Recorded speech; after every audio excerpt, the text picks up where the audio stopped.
বন্ধুরা দেখুন আমাদের আজকে দুপুরবেলার মেনু মাছ পাতায় হবে। এই যে কলা পাতায় মাছ পাতায় দেব। এই যে সব কিছু দিয়ে মাখা হয়ে গেছে, এখন এখানটায় দেব। দিয়ে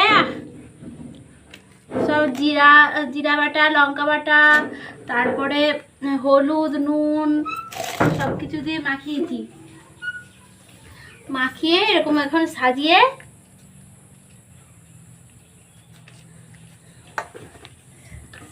এখন গ্যাসে চাপিয়ে দেব।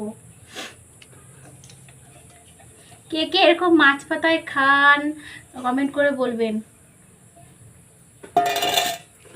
দেখুন এখন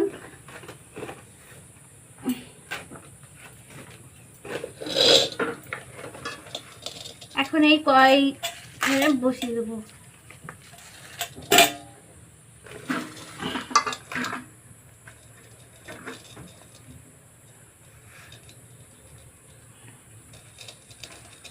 চাপা দিয়ে